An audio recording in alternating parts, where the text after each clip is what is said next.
So 4 meetings a year, you know, each of those meetings, they might be thematic based on geography, or they might be based on a particular theme or a particular issue. And we're very fortunate to have a Ford in the presence of, we're very lucky to have a Ford, the organisation providing secretariat for this group. So we're looking forward to a long and very fruitful partnership. Created this type of settings within Parliament is certainly one of the objectives that the IOM is trying to pursue in our dialogue to broadening the understanding about migration and a better informed dialogue about migration. Why is it important? Well, I think first of all, let's take the realities. We have today around 232 million people that are international migrants. We talk about 740, 750 million people that are internal migrants within their own countries. So we're talking about 1 billion people that are on the move. And that billion people needs to be taken into account. We cannot develop policies. We cannot talk about respect of human rights. We cannot talk about equality and integration if we don't take 1 billion people, seventh of the world population, into account. And we cannot talk about real development if we don't have that billion people participating actively in the development of the countries, both on the countries of origin and on the countries of destination. And certainly we have a long list of reasons why, and that demonstrates how diasporas, how migrants in general participate in the development of countries of origin and countries of destination. There has been a shift, a very important shift. 20 years ago, as Jibril was saying, nobody really talked about the connection between migration and development. My colleagues at IOM used to tell me that when they started talking about connections between migration and development at governmental level, people were coming to them and saying, "What are you talking about?" And I have to say that at the time that the Millennium Development Goals were negotiated, that was the logic. It was so important and so prominent, the logic then, that in 2000, migration was not included at all into the development goals. And the reason why was because it was seen as a cross-cutting issue that was related to human rights, but nothing to do with development.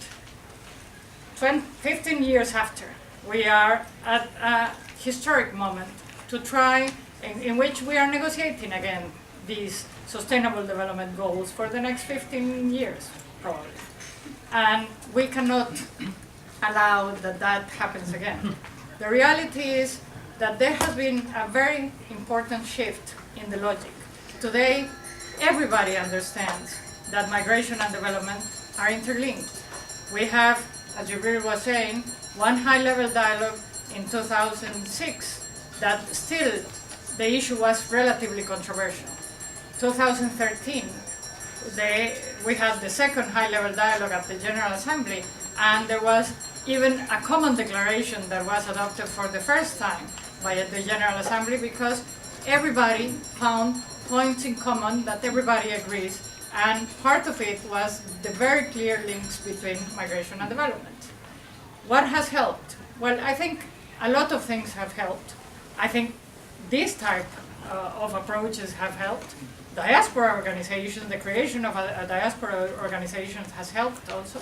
I hope that IOM has helped also in this dialogue. But the reality, there was also a creation in the first high-level dialogue in 2006 that was the Global Forum on Migration and Development. And the Global Forum on Migration and Development that was created as a, I would say, as a compensation for not moving forward into a more decisive decision-making at the General Assembly, resulted to be a very informative process in which governments as well as civil society sit together once a year and discuss about the linkages between migration and development. And it has proven to be extremely informative for everybody. And I think that has helped very much also into moving to this specific momentum. Now, it is true that when we talk about the people that deal with migration, when we talk with our own constituencies, the majority of the people see the linkages between migration and development very clearly. When we talk with the people that deal with development, it's not that clear. Very often they come to us and say, no, but migration is the result of lack of development. And as a result of that, you are a problem, basically, and you are not part of the solution. And we have to change that logic, because we try to explain to them, migration is not one thing. Not everybody lives because of the same reason. It's a very complex phenomenon. People live for different reasons, to different places, searching for different type of opportunities or solutions in some cases. And as a result of that, you cannot analyze migration as one single thing. The reality is that we have this opportunity. We have been working a lot to include migration into the new negotiations, and is there. We are crossing fingers that it remains in the negotiations until June or July when this is going to be adopted.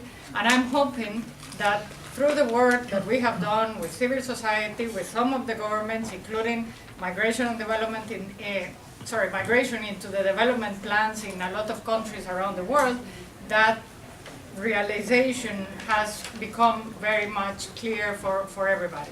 So we are hoping that we are in the right channel there. Now, the role of parliamentarians is fundamental into all this. As you were saying, Baroness, migration is a cross-cutting issue. And one of the problems that we have as an organization with government is that we liaise with a lot of entities within a government. And very often the governments don't have cross-cutting, multi-sectoral working groups or institutions that look at the big picture of migration.